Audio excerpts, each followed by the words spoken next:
शिमला में आयोजित हुआ भारतीय लेखा परीक्षा एवं लेखा सेवा संवाद कार्यक्रम। राष्ट्रपति ने अधिकारियों से किया आह्वान, संविधान के आदर्शों को बनाए रखते हुए वे राष्ट्र निर्माण में पूरी निष्ठा और प्रतिबद्धता के साथ करें कार्य। करीब 8 घंटे बाद बहाल हुआ पागल नाला समीप NH5। बारिश के चलते अभी भी नाले में मलबा गिरने का सिलसिला जारी। प्रशासन ने एहतियात बरतकर सफर करने की लोगों को दी हिदायत। बिलासपुर प्रशासन के द्वार पहुंचा एम्स निर्माणाधीन की 4 दीवारी का मामला। ग्रामीणों ने प्रशासन को दी चेतावनी, बोले 1 सप्ताह के अंदर अगर समस्या का हल नहीं हुआ तो करेंगे धरना प्रदर्शन। और मंडी में आयोजित हुए लघु रोजगार मेले में 15 कंपनियों ने 500 युवाओं का किया चयन। लगभग 2000 महिला और पुरुष आवेदकों ने लिया भाग।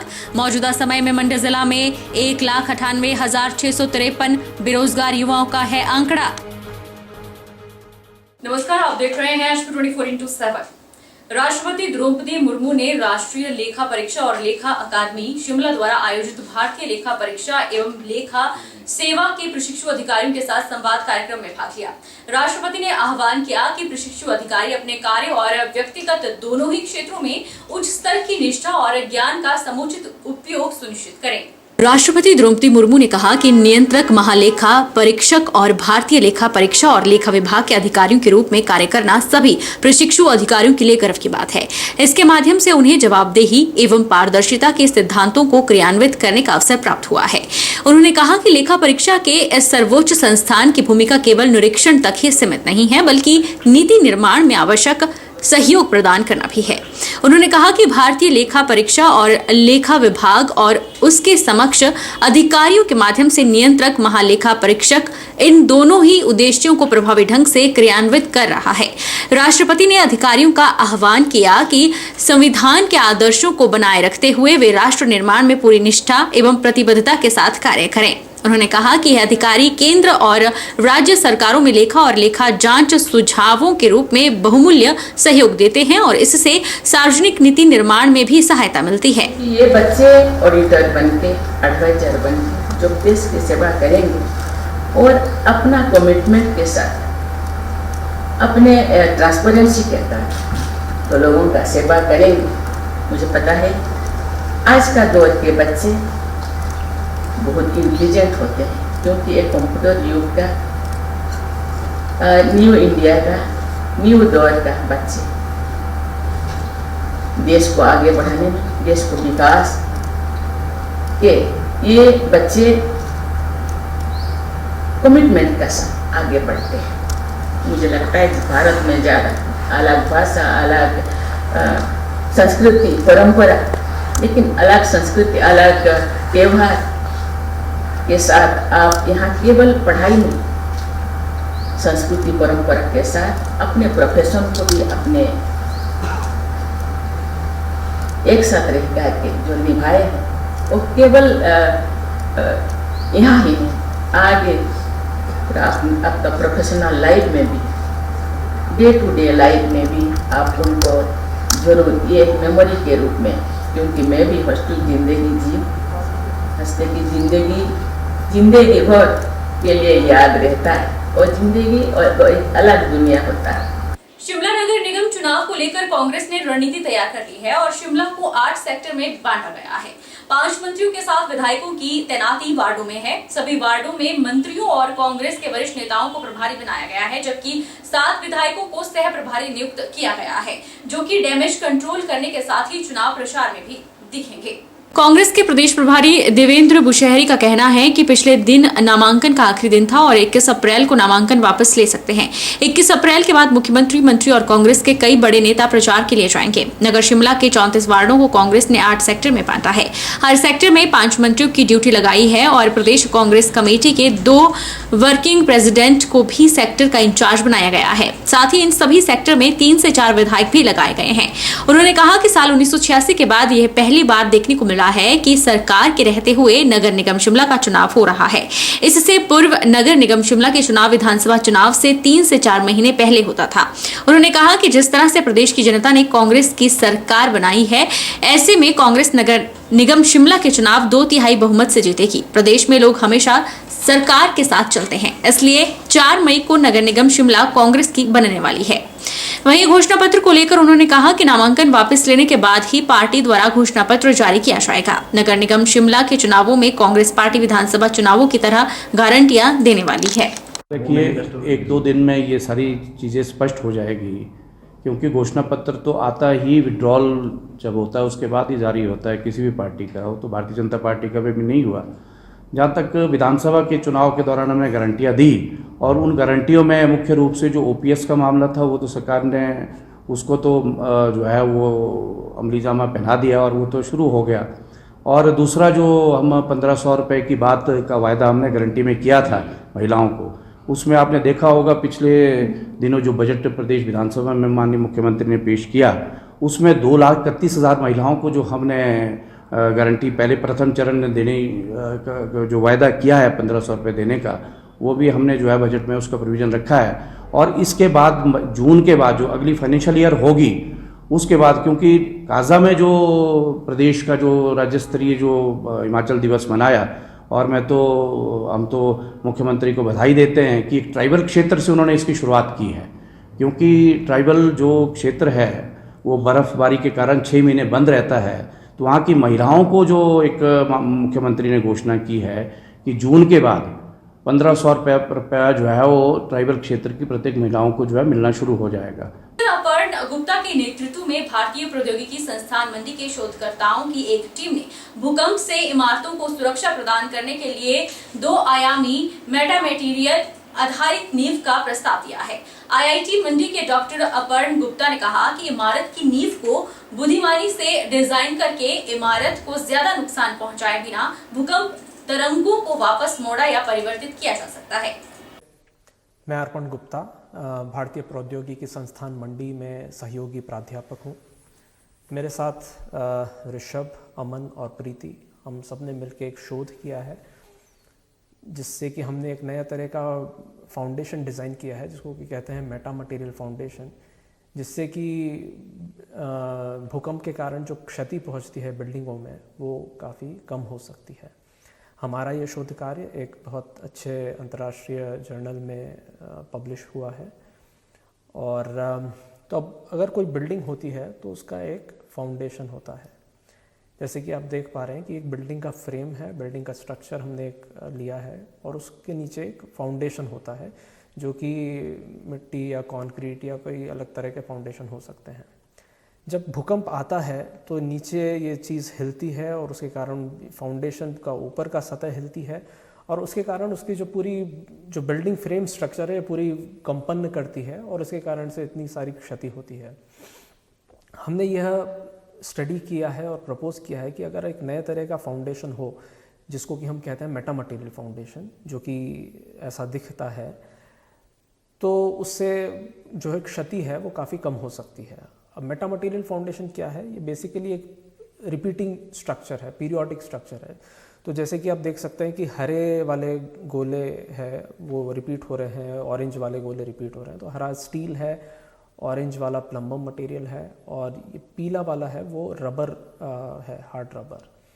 तो अगर ऐसा हमने एक नया तरह का फाउंडेशन बनाया और इसको हमने कंप्यूटर के ऊपर बना करके इसको भूकंप दे के इसकी हमने टेस्टिंग करी है, जो कि हमारा वर्क है, तो जो भूकंप की तीव्रता है वो काफ़ी कम हो जाती है। जैसे कि आप इस ग्राफ में देख सकते हैं, जो भूकंप कंपन होता है, तो कंपन को हम इंजीनियरिंग में एक्सेलरेशन के थ्रू मेजर करते हैं। तो ये एक pre recorded earthquake data excitation है, मतलब जो असली में एक भूकंप आया था उसकी रिकॉर्डिंग करी गई थी, और ये ऐसा रिकॉर्डिंग था जो कि काली रेखा से आप देख सकते हैं। अगर इस फाउंडेशन पर नीचे हमने अगर ये अर्थक्वेक दिया, तो उसके ऊपर जो भूकंप की कंपन है वो लाल रंग की रेखा में आप देख सकते हैं, जो कि काफ़ी कम हो जाता है। और वैसे ही और इस फाउंडेशन पे जब हम बिल्डिंग लगा दें, राइट, जैसे कि आप देख सकते हैं कि अगर हमारे पास फाउंडेशन है उसके ऊपर बिल्डिंग है, अगर कंक्रीट फाउंडेशन है और उसके ऊपर बिल्डिंग है, तो बिल्डिंग के ऊपर जो तीव्रता है कंपन की वो बहुत ज़्यादा होती है, जैसा कि आप काली रेखा में यहाँ देख सकते हैं। ये बहुत ज़्यादा वाइब्रेशंस हैं, बहुत ज़्यादा एक्सेलरेशंस यहाँ पर पाए जाते हैं। पर वही बिल्डिंग जब हम मेटा मटेरियल फाउंडेशन पे लगाते हैं और फिर उसकी तीव्रता, वही अर्थक्वेक हमने नीचे दिया और फिर उसकी ऊपर बिल्डिंग के ऊपर अगर हम कंपन देखते हैं तो वो काफ़ी कम हो जाता है, जो कि लाल रेखा से आप देख सकते हैं यहाँ पर, जो कि बिल्कुल शून्य के काफ़ी पास में है। तो उससे अर्थक्वेक की जो तीव्रता है वो काफ़ी कम हो जाती है।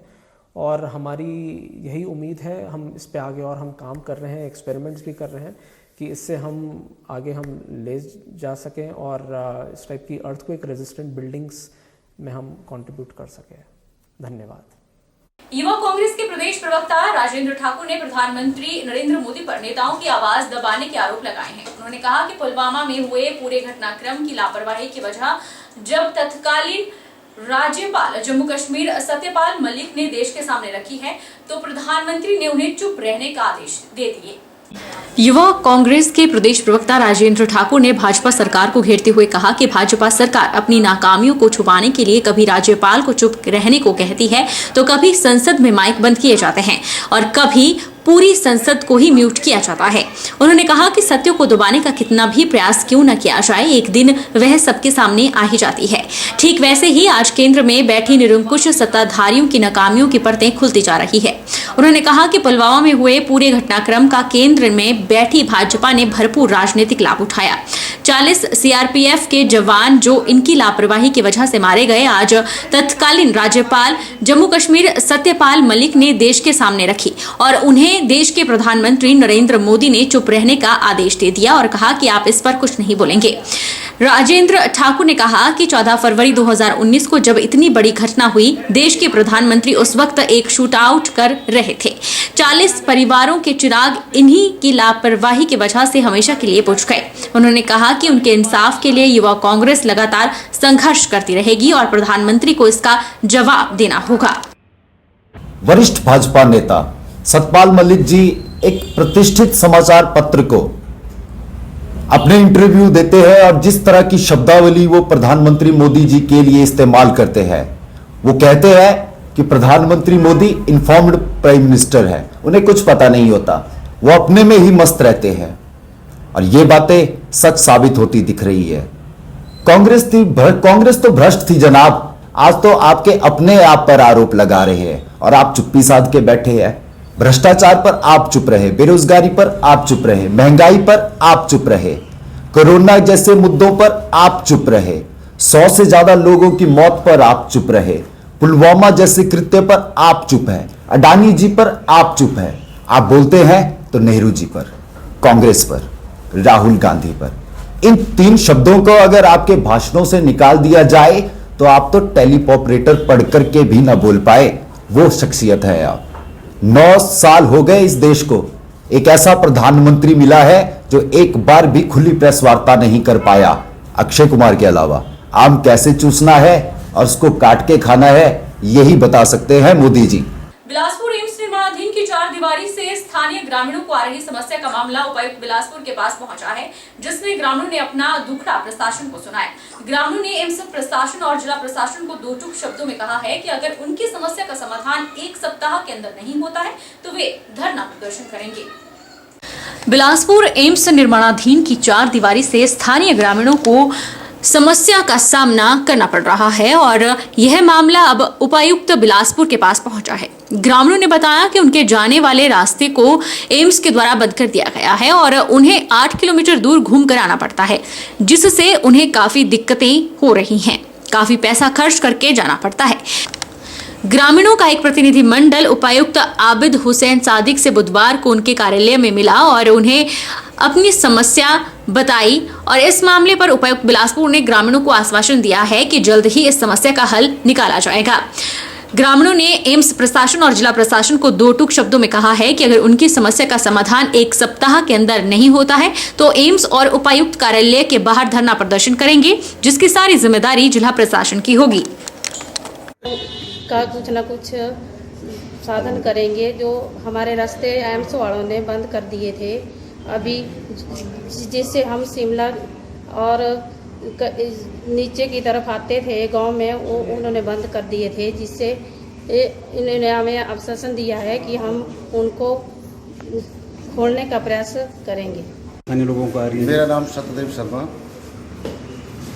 मैं कहना चाह रहा हूँ, जब से हमारे पंचायत में एम्स का काम चला हुआ है, तब से ही जितने भी गांव के लोग हैं, आसपास की जनता, उनको बड़ी कठिनाइयों का सामना करना पड़ रहा है।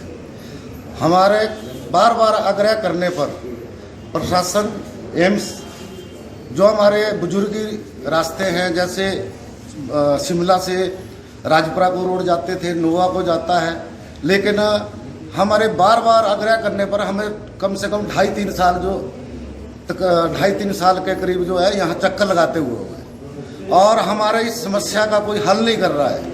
अगर यही रवैया रहा तो मैं चेतावनी देना चाहता हूँ प्रशासन को और एम्स को भी।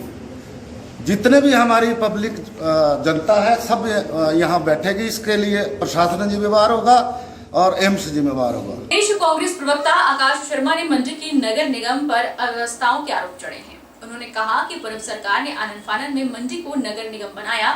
शहर के लोग बिजली की समस्या से परेशान हैं, नालियों की हालत खस्ता है और चारों तरफ गंदगी पसरी रहती है। पिछली सरकार द्वारा आनन फानन में इसको नगर निगम बनाया गया, ग्रामीण क्षेत्रों को इसमें जोड़ा गया और लोगों को ये सब्ज बाग दिखाया गया कि यहाँ की व्यवस्थाओं को सुधारा जाएगा। लेकिन आज ये स्थिति बन चुकी है मंडी शहर की, मंडी नगर निगम की, कि ग्रामीण क्षेत्र के लोग भी दुखी हैं और जो शहर के लोग हैं, घंटों यहाँ पर बिजली जो है वो बंद रहती है, नालियों की बहुत बुरी हालत है, गंदगी चाहूँ और पसरी हुई है, स्ट्रीट लाइट्स नहीं है, नए वार्डों का कोई विस्तारीकरण नहीं किया गया, बजट के नाम पर नगर निगम के पास पैसा नहीं है। 15 करोड़ की झूठी घोषणाएं पहले की गई और घर घर घूम के लोगों को कहा गया कि हम जो है विभिन्न प्रकार के प्रोजेक्ट नगर निगम के माध्यम से मंडी में लाएंगे। लेकिन आज दिन तक जब से नगर निगम मंडी बना हुआ है, ना तो कोई प्रोजेक्ट बनाया गया। ट्रैफिक व्यवस्था की आप बात करें, बदहाली की ओर जो है वो ट्रैफिक व्यवस्था है। सफाई व्यवस्था की बात करें तो गंदगी जगह जगह पसरी हुई है। आवारा पशुओं की बात करें तो गाय, कुत्ते और दूसरे पशु जो है वो शहर में आम घूमते हुए आपको नजर आएंगे। रुकेंगे छोटे से ब्रेक के लिए।